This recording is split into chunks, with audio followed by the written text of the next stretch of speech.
मित्रांनो, आजच्या व्हिडिओचं नाव आहे विस्मरण टाळण्यासाठी दात रोज 2 वेळा ब्रश करायला हवे. काय ते बघूया.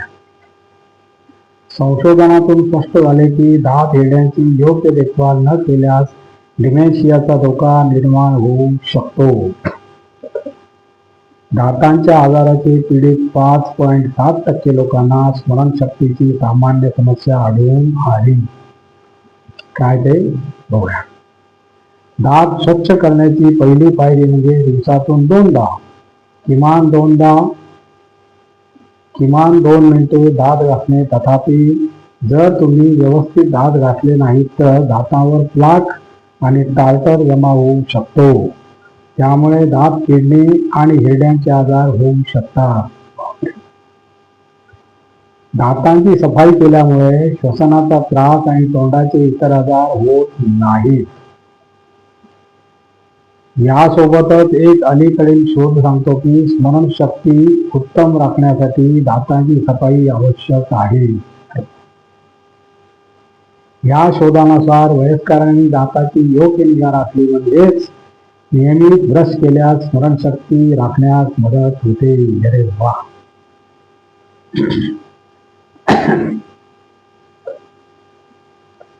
पूर्वीच्या अनेक शोधांमध्ये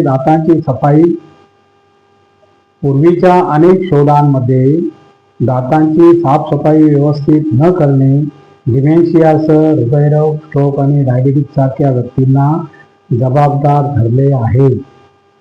न्यूयॉर्कच्या कोलंबिया कॉलेजच्या संशोधकांच्या मध्ये हिरड्यांचा आजार मेंदूच्या क्रियांवर परिणाम करून संपूर्ण शरीरात जळजळ निर्माण करतो.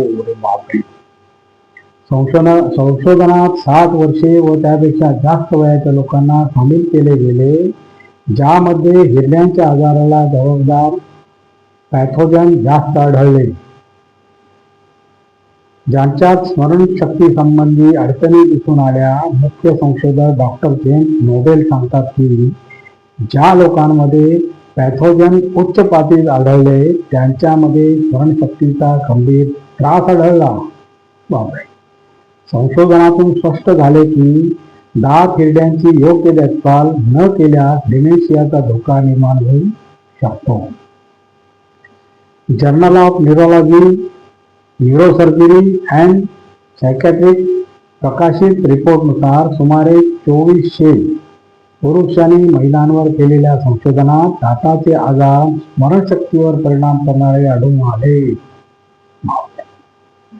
दातांच्या आजाराने पीडित 5.7% लोकांना स्मरणशक्तीची सामान्य समस्या आढळून आली. छान.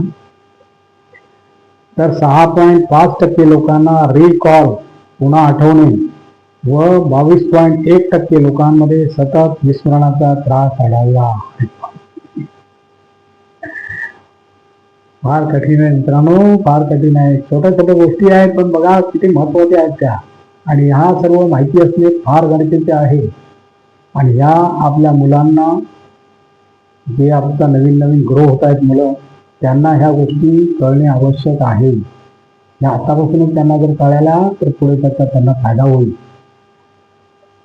आपले काय आता आपले जीवन तर झाले पण तरी सुद्धा आपल्याला पण ते माहीत असणे आवश्यक आहे. कारण आपल्या मुलांना आपण सांगू शकतो किंवा मुलांच्या निदर्शनात आणून देऊ शकतो. पुढे बघूया मित्रांनो. दुसरा पॉईंट काय ते आणखी एक सांगायचं मित्रांनो. अशा छोट्या छोट्या गोष्टी ह्या अनुभवातून किंवा काही लोक असे म्हणतील की बाबा ह्या तर आम्हाला माहिती आहे, पण या नुसत्या माहिती असणे चालत नाही. ह्या माहितीची संपूर्णपणे आपल्याला महत्त्व कळाले पाहिजे आणि ते इतरांना त्याचं महत्त्व सांगितलं पाहिजे आणि आपलं नॉलेज दुसऱ्यांना दिलं पाहिजे तर त्याचा उपयोग होतो. नुसतं माहीत आहे म्हणून चालत नाही. हे आपण पुढे सरकवलं पाहिजे. आपल्या मुलांना, आपल्या इतर मित्रमंडळींच्या मुलांना, पुढच्या पिढीला हे आपण सांगितलं पाहिजे किंवा हे निदर्शनात आणून दिले पाहिजे. पुढे बघूया. नख कापताना वेदना का होत नाहीत? काय विषय? छान विषय बघूया. नखांचा जो भाग आहे आपण कापतो तो मृत पेशींनी बनलेला असतो. या मृत पेशींमध्ये रक्तपुरवठा नसतो आणि मज्जातंतूही नसतात। आता संपूर्ण विश्लेषण बघूया। नख कापताना आपल्याला सहसा वेदना होत नाही, कारण ही गोष्ट अगदी साधी वाटली तरी त्यामध्ये शरीर रचनेचे रंजक विज्ञान दडलेले आहे। अरे वा! मानवी शरीरातील प्रत्येक भाग वेदना जाणवण्याच्या क्षमतेने समान नसतो। वेदना जाणवण्यासाठी त्या ठिकाणी संवेदनशील मज्जातंतू असणे आवश्यक असते। अरे वा! आणि नखांच्या बाबतीत ही महत्वाची बाब ठरते। नख केराटिन नावाच्या कठीण प्रथिनांपासून बनलेली असतात। हीच केराटिन केसांमध्येही आढळते। नखांचा जो भाग आपण कापतो तो पूर्णपणे मृत पेशींनी बनलेला असतो। या मृत पेशीमध्ये रक्तपुरवठा नसतो। अरे वा! आणि संवेदनाची जाणीव करून देणारे मज्जातंतूही नसतात। त्यामुळे नख कापताना मेंदूपर्यंत वेदनेचा कोणताही संदेश जात नाही। अरे वा! एक छान माहिती बघा मित्रांनो। नखांच्या मुळाशी मात्र जिवंत उत्तक असते, ज्याला नेर बेड असे म्हणतात। या भागात रक्तवाहिन्या आणि मज्जातंतू असतात। या भागात रक्तवाहिन्या आणि मज्जातंतू असतात।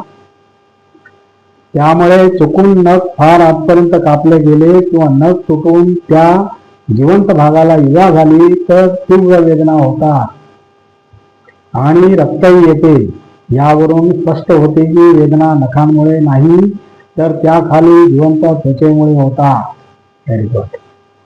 नखांची मुख्य भूमिका बोटांच्या टोकाचे संरक्षण करणे ही आहे। तसेच वस्तू पकडताना, कोरतडताना त्या सूक्ष्म हालचाली करताना नख मदत करतात। Very good. नखांचा वरचा कठीण भाग संवेदनशील नसल्यामुळे तो संरक्षणात्मक कवचासारखे काम करतो। अरे वा! त्यामुळे दैनंदिन वापरात नख झिजली, तुटली किंवा कापली गेली तरी शरीराला वेदना सहन कराव्या लागत नाही। अरे वा! अशा प्रकारे नख कापताना वेदना न होणे ही शरीराची एक हुशार रचना आहे। Very good. जिवंत आणि संवेदनशील भाग सुरक्षित ठेवत बाहेरील मृत आणि कठीण भागाला आकार देण्याची मुभा निसर्गाने दिलेली आहे। त्यामुळे आपण सहजपणे नख कापू शकतो, स्वच्छता राखू शकतो आणि तरी वेदना मुक्त राहू शकतो। अरे वा! कशी वाटली मित्रांनो माहिती? आणि अशा प्रकारे आजचा आपला व्हिडिओ संपलेला आहे।